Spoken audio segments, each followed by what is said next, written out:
Welcome to the Lo-Fi High Inspire Work Your Way Vodcast, a collection of interviews from people all over the world who are living a little and a lot outside the box so that they can work their way in the hope that it inspires you to find ways to work your way. Okay, take two. I am in Siquijor in the Philippines, where I've been staying for 9 days and have left to the wonderfully last minute of 5 minutes before my vehicle gets here to pick me up to grab these guys and ask them a few questions that I know I could spend about an hour and a half or longer or a whole day just asking them questions about how they've come to be here living in the Philippines. We've had it with dogs, vacuums, vehicles. Anyway, welcome to a little taste of the Philippines. As far as the how goes of what this place is and the what of it, check out their Instagram, follow them. If you're coming to the Philippines, stay here. It's like a 5-star review I'm going to give straight away. But what I'm more interested in for these guys, because there's a big story in that Charlene's from the States, Craig is from the UK. These guys met in Cambodia, traveling with each other. You know, they navigated. There's like a whole pile of layers to this, which is both like, how do you find your purpose? But there's also like a relationship tied into it and visas and all sorts of interesting things. So I think your story is like especially inspiring because there's so many layers to it. And with any of these videos, it's not so much to say to someone that they're going to do exactly what you guys have done, but just that when we hear other people's stories of, you know, like what the point was they were at and then what you've had to jump over, you know, we kind of understand that we're all, you know, in the same position. Because I was just saying, you know, like some people may have hit a turning point like you guys did in your relationship, which is, well, this is too hard, we're going to go our separate ways. But instead you came together and said both, you know, I guess this intersection of both purpose and how to build a life together. So I don't even know how to ask the right question to get us from what that point was where you guys, what was going on for both of you that you knew that kind of the life you were living anyway didn't suit you, and that you were going to choose to move here and start a new life, because that's a big move. Like both of you have left behind countries and your community and what's familiar to come somewhere that for you guys is quite far away from home. And a very foreign place. So is that too broad a question? It's a big question, but for a short answer. Yeah. I feel like the life that we were living was pretty good anyway, but we were trying to look to change it. Like Charlene was looking to go back into work, and I was following on that journey. So what was working about life and what wasn't feeling quite right, respectively? Yeah, you can just answer yours. Yeah, like living in England at that point didn't feel right. Yeah, in what way? Because for me, like England it's a hard country to live in. The rat race it's hard to get ahead with your money because there's so many bills that come out all the time, and it's just not a country that kind of suits the way I like to live. Which is? A lot more free, a lot more in nature. Yeah. And the Philippines suited that and me down to a T.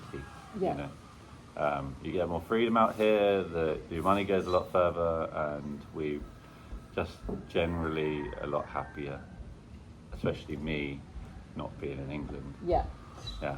How about for you, Charlene? What was the kind of, what was working and what wasn't for you in that? Yeah, I used to work in insurance, and it was a big corporation.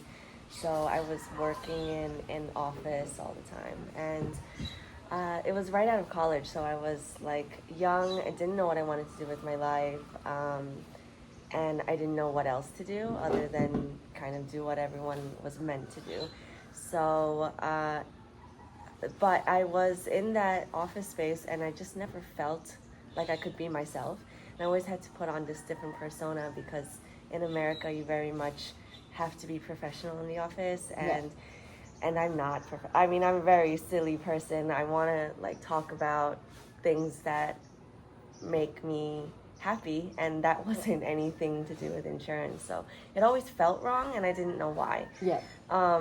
And being so young, I couldn't pinpoint it either. Yeah. I just everything that I was doing wasn't making me happy, and so leaving for the first time and traveling and feeling that sense of freedom was so addictive, and I just wanted to chase that. And so that was really what started me on my journey before meeting Craig. And so I had done like a 1 year backpacking trip, and I thought it was going to be enough to, get that travel bug out. And I said, okay, 1 year's gonna do it. And so I had saved up and quit my job and traveled for a year, and 1 year was not nearly long enough. Yeah. But I always had that plan to go back into the corporate world because that's what I knew. So I said, okay, this is my fun year, and then I'm gonna go back to my practical self, and I'm gonna continue on, which then leads us to traveling, and then us not knowing where we wanted to be, us being, Craig's from England and I'm from America, so we couldn't travel anymore really, financially. So I decided to go back to England, to what I knew. And this is my driver's arrived. That's how last minute I've left this. No problem. No problem. No problem. And I've got to wind it up, but Could you bring that one down with you? Thank you so much, Raymond. This is how it rolls, and I think this is a good example of it is such a contrast of it's heavy, move from somewhere that's constricted to come to somewhere here, where things just roll the way that they roll. Yeah. But at that turning point where you kind of gave away that, and I know you and I've sort of chatted lightly about this, or not even that lightly, really, in deep dive. I don't do light. Who do I fucking think I am? There was also for you another layer of yes, there's a broader cultural concept in the States, which is not so much about living in this kind of way. I think in Australia this happens more often, than perhaps it happens in the States, where someone up sticks, and particularly from a cultural background that's a little bit more, typically conservative. How did people respond when you're like, hey, went on a 1 year trip, met this guy, not only do I want to keep traveling, I want to start a new life with this guy, and we're not going to do it in either of the countries that are Western and predictable, we're going to go do it in the Philippines. How did that go down? Oh, damn. Is that a fair sum up? Funny question. That question it is really sums. Is that an hour and a half? To make it, it's a good question. It's a really good question. So I'm Chinese American, and so I'm in that mix of I'm an American. I'm the first generation born in America, and so I very much value my freedom. And whereas Chinese traditional culture is you think for the family, you're not your own entity. Yeah. And so for me to leave my family was very selfish in their eyes, and it was just, I was getting so much resistance from everyone. My aunts were so involved, weren't they? My family is close. One of those families that they're maybe a little bit too close, because they are just, everyone has their own opinion, and it came from a place of love. Yes, and which it usually does, and I think that's why this question, because we could spend an hour talking about legal structures and how you navigated and all those kind of hows of how you got the place started, but they tend to be not the real things that block people from doing what they really want to do. The real blocks come from the fears or the resistance or the judgment, and having to push through that point in which it's well, this decision that I know is right for me is wrong for people who love me, but I'm going to do it anyway. And I think that's the hard point, even in a minor way. So not to suggest to someone you've got to go and meet someone from another country and move somewhere else, but even in small ways, even if it's to give up a job or to start a new business idea or to live just a bit outside the box or a little bit. But whereas for you, it was really outside of the box. And so how did you push through Like, how did you cope with that? Like, how did you? I avoided them. And how did that go? Well, like generally, as a strategy, it does come back much. to bite you in the ass. Yeah, it's just I think a big reason that we're here in Asia is it's not a simple answer, but we love Asia. Yeah. First of all, the feeling we get here is just like I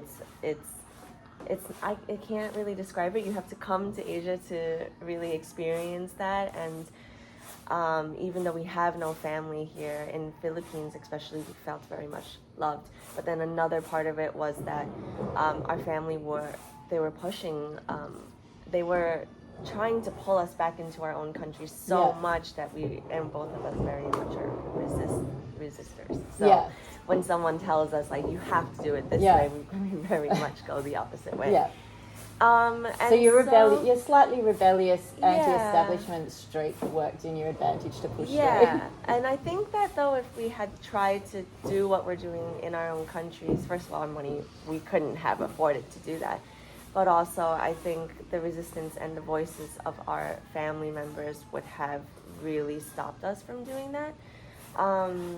But like we were still keeping in touch with our family. Yeah.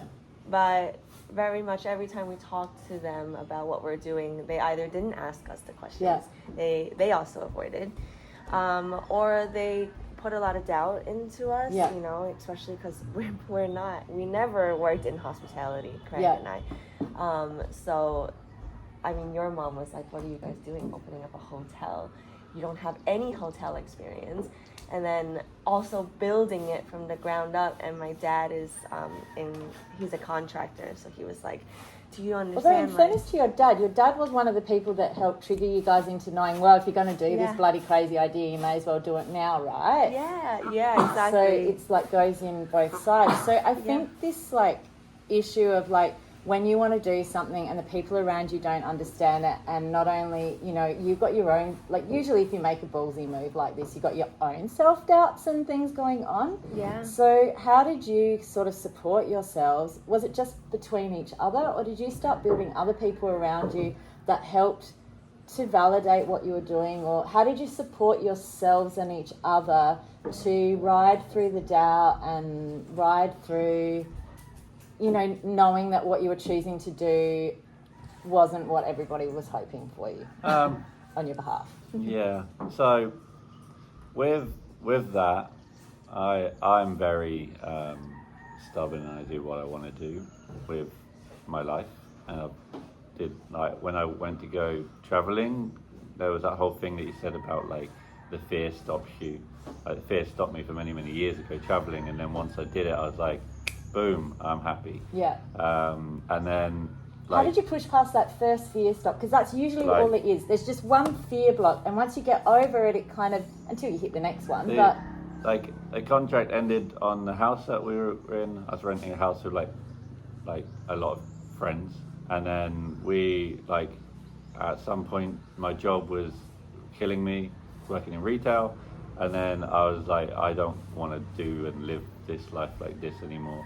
And then that just, like, I just went to travel agents one day, booked a flight to India, and then said, oh, I'm going to be back in like 6 months to a year, going to take a sabbatical from work. And then just that sabbatical extended for like forever. Yeah. I didn't ever go back there. Yeah. And so like, the way that me and Charlene support each other through that, we were so, like, first of all, we needed to get money together. We needed to be focused on that. So we figured ways to get money. Which is its own cool story. I'll put the link to their camper. You did it by doing up campers. So fucking cool. Yeah. So we found ways to get money, and we found ways to help each other through that. Like, honestly, like, there was so much doubt from both of us that we could even do this at first, but we just said, let's try and commit to this. Like, Charlene's dad said, like, basically, like, what do you want to do when you're older? And like, we both said we want to run a guest house, but not till we're older and retired. And he was like, well, you're not going to have the energy then. So try. So there was actually some like support in a way, like that poked you along in amongst it all, which is also to say these things aren't binary. They're not so black and white. Like, you know, sometimes we also have to give people some space to adjust to it. Like we've even talked about that in reverse, like where we see somebody who's not living outside the box and it's like, bust out of that box, but it's like, well, it's not for everyone. So it's like on both sides we need to give each other space to kind of for sure. come into it. What about the days where you both, so did it work a bit that like if one was in doubt the other one pulled the, like was there a bit of that? Absolutely. It was much more me in doubt and vocalizing that than Craig ever was. And I think there were maybe like 3 times during this project where Craig was in doubt. And when he was in doubt, then I would switch to the role of, we got this, it's going to be fine. Meanwhile, freaking out inside because if Craig is in doubt, then what's going on? But we very much supported each other. And I have to say that Craig supported me a lot more than the other way around. But we're also surrounded in Siquijor Island with a community of people who are doing the same thing, and from all different and all sorts of backgrounds. So it was the feeling of like comfort, knowing that it doesn't matter where our friends came from and what they're doing. Everyone is able to do it, and so it really just showed us like, it's possible. It's all possible, and we're all doing it together, and we're all struggling with similar things together. So we had this support network of people to tell us, like, this is where you get these guys, this is where you get these materials, this is how you overcome these issues, this is what to avoid. And so we had a really good network of friends here. So many lessons learned from the expat community here. And they're still helping. And they're still helping, and we help them through things now. Like we kind of help guide people to get land or to save time, not to get scammed by people and all of that stuff. And I think that's why I was saying, in a sense, like the hows are solvable once you move to that point of deciding and committing to the idea. And maybe because I've got to catch a boat and I could talk to you guys for about 10 hours. And maybe I'll just have to come back again when you build the family down. I'm bringing my kids back. I'll just have to come back and continue this conversation. But I think that's the key. You know, if there's to be like that's why I wanted to make these videos. Is almost this is that resource to hear that you can do it. It's not like some easy necessary path, but how important it is to surround yourself with other people who can give you the practical support. So that's what I hear. There were people that gave you practical support. Then you had emotional support from each other, but you also built a community around you of people who were like-minded. And there was that process of also accepting that other people were going to come to this idea in their own time, but that once you decided, you were going to have to also give them that space. I mean, we called it avoiding, but, you know, it was also just a bit of space that needed to be created to allow you to follow what you needed to do and for them to be able to move towards you. So I think, you know, like they're the things where it's like, no, you don't have to go as extreme as these guys did, but that these, even in a small life move that you might want to make, these things come up and you can do it. You can do it if these guys can, and all of those obstacles, then... If you want to do something, there's a way. You just have to set everything that you are into it. And if you fail, get up and try again. Simple as that. Oh, there are so many mistakes, but it's fine. It's part of the process. And I learned that through this project because I was very much I can never fail. Everything has to be 100%. I need to do it right the first time. It's just how I was raised. And man, did I wish that I was not raised that. I wish I knew that. Like, I wish someone had taught me when I was younger, hey, mistakes are part of it. It's okay to fuck up. But now this project has taught us both so much that, like, mistakes shouldn't be avoided. They should be embraced because you always learn from them, and they can all be, there's a solution to everything. Just keep pushing through. I'm a skateboarder, and that's something that I learned from a very young age, is you just keep trying until you get it. And that's something that I brought with me throughout my whole life. Just keep trying. keep trying, and then you eventually end up with something that you can be proud of. And you guys have just got to absolutely go for an Insta stalk. It's just beyond amazing what you guys have created. And now I feel really sad because I need to press stop and get in my vehicle and jump on a boat and leave. But I'll be back, and I hope, thank you for what you've created and are creating. It's so beautiful. Thank you. Thanks for coming.